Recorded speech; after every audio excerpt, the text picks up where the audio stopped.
there! Charlene Pangating here and welcome back on my YouTube channel. In today's video, pag-uusapan natin yung top 3 profitable business na pwede mo simulan in today's era. So marami ng mga platform out there that you can create your content. Nandiyan na si YouTube, TikTok, Instagram, Facebook. Lahat ng platform na yan, you can use it para gumawa ka ng iyong content. Pero, ito yung kailangan mong gawin kapag gusto mong pasukin ang vlogging. Number 1 is you have to create your plan. Okay? Plano. Kasi plano is everything. Kung gagawa ka ng blueprint para dun sa pagba-vlog mo.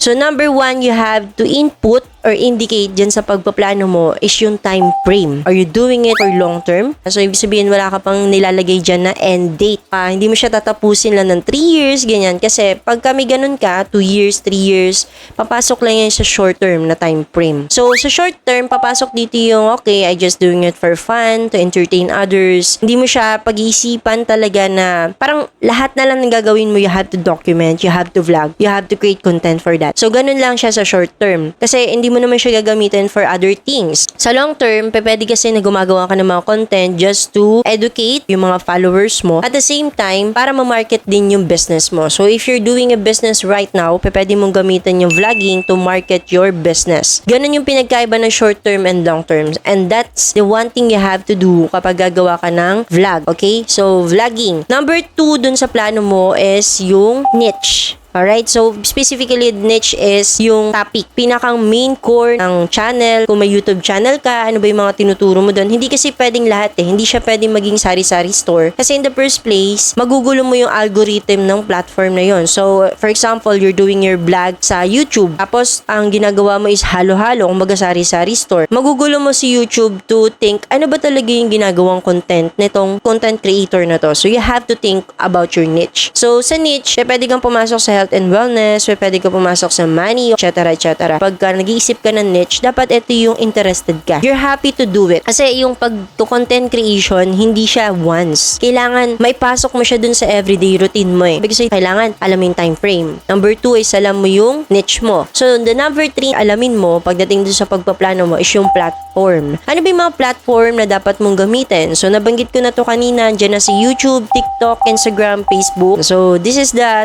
top social media na pwede mong gamitin para mag-create ka ng content mo. It's really up to you. Again, it's part of your planning. Planuhin mo mabuti kung gusto mong pasukin yung vlogging kasi ilan lang yan sa mga dapat mong alamin. So, i-summarize natin kung ano ba yung mga dapat mong gawin kapag gusto mong pasukin ng vlogging. Number 1 is to create your plan. So, ano ba yung mga pasok sa plano mo? So, dapat alam mo kung ano yung niche mo. In any order na to, guys. Okay?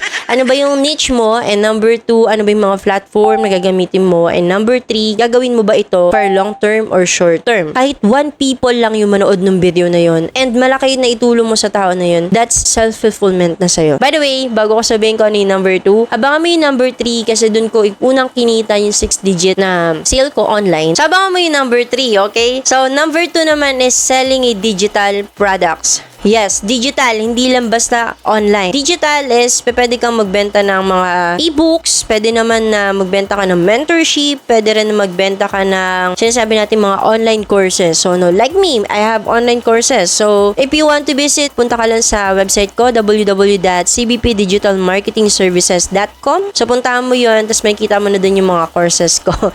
So, if you want to visit lang naman, no, just to think kung ano yung, okay, ano yung mga references. So, pwede mong gamitin as a reference yung website ko. I just put the link na lang sa ibaba ng video na to, okay? So, going back dun sa ating topic, for number 2 is selling a digital product. You know, right now, na yung digital is sobrang profitable. Bakit? Number 1, wala ka ritong cost of goods. Why? Magiging puhunan mo is yung pagod mo, yung laway mo, di ba? Kakakuda mo dun sa mga tutorial na gagawin mo kung gagawa ka ng online courses, okay? Online courses and mentorship. So, ang puhunan mo lang talaga dun laway. Same lang kapag gagawa ka ng vlogging, di ba? Nagre-record ka lang din naman dun pagbibenta ng ebook by writing. Pwede mong gawin is gumawa ka ng ebook and then ibenta mo siya. Now, maaaring ang tanong mo, Coach Char, paano yun? Wala po akong website. Do I have to create website? Do I have to learn how to coding, etc., etc.? Well, the answer is no. You don't need to learn how to code. You don't need to have your own website right now. Okay, kung mag-start ka pa lang. Pero in the long term, syempre, kakailanganin mo yun kung gusto mo talaga maging matagal ka dun sa digital selling mo na industry. So, right now, pwede mong gawin lang as a baby step step is humanap ka ng ibang mga platform na pwede kang mag-sell ng product mo. So for example, magbebenta ka ng ebook. So ano ba yung mga free platform na pwede mong gamitin to sell your product? So for your ebook, pwede kang gumamit ng Rocket PH, pwede rin si Gumroad, pwede rin si Payhip. By the way, ilalagay ko na lang sa ibaba yung link. That's the direct domain no mismong mga binabanggit ko dito. And I'm not sponsored for any. But reminder lang na lahat ng platform na yan, even if free sila gamitin, may mga service charge. Kasi yung mga transactions nyo sa kanila, kailangan kikita rin yung platform nila para mas mabuhay yung platform, di ba? Kung wala kasing sale na papasok dun sa platform, then ginagamit nyo lang sila talaga for free, then sooner or later, ma-shutdown yung platform na yun. So, yun yung pinakang income lang. Kaya meron kayong mga charge dun kung sakaling gagamitin nyo yung platform for free to sell your ebook or any digital products. I hope malinaw sa inyo yung digital selling. That's the number 2 business na pwede mo simulan in today's era. Number 3 naman, at kung nakaabot ka dito sa number 3, congratulations. Tap mo naman yung shoulder mo. Sabihin mo, oh, good job. Ang galing-galing mo doon. So, ibig sabihin lang kasi nito, you're taking action. You're putting your time dun sa something na magbe-benefit ka later on. Number 3 natin is affiliate marketing. Coach Char, anong bago? Lagi ko namang naririnig yung affiliate marketing. I know, naririnig mo na to kasi ginagawa na siya before pa. 80s, 90s. Pero, as time goes by, naiiba kasi yung atake sa mga affiliate marketing. So, unang-una rin kasi doon, ano ba yung platform na pwede mong puntahan or pwede kang maging approved affiliate, diba? So, marami dyan eh. So, unahin natin sa domestic, meron tayong Shopee, meron tayong TikTok, meron tayong Lazada. Pero, this time, ang ituturo ko sa'yo, hindi siya yung typical na affiliate marketing. You can earn at least 7%.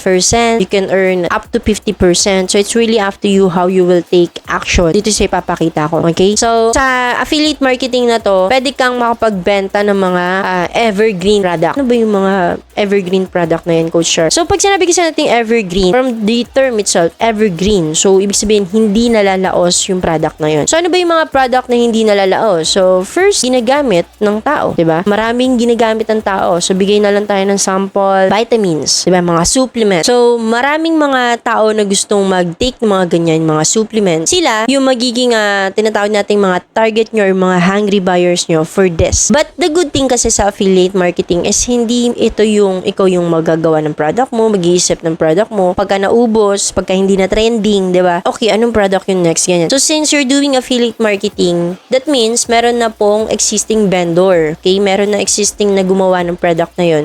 All you have to do is to market. Kaya siya tinawag na affiliate marketing.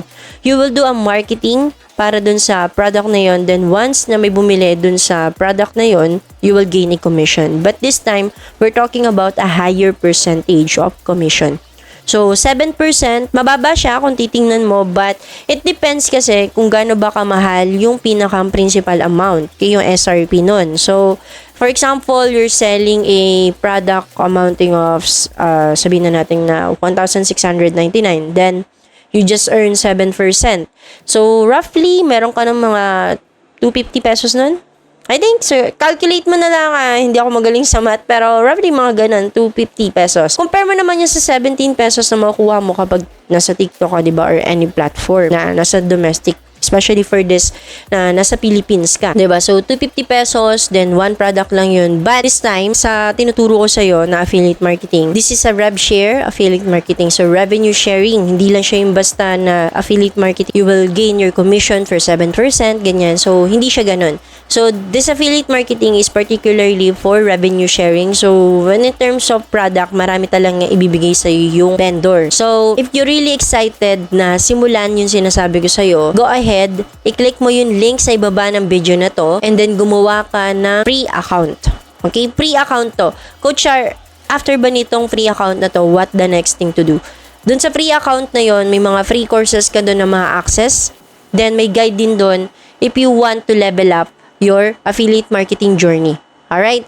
So, go ahead, click the link below, and then, gumawa ka ng free account mo, and kapag nagawa ka ng free account mo, just message me, i-guide kita what to do next. Pero dun sa mga video na mapapanood mo dun, libre na rin yun.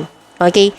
Malalaman mo na rin actually kung ano yung gagawin mo eh. How to earn your first 100,000 pesos doing affiliate marketing or revenue sharing.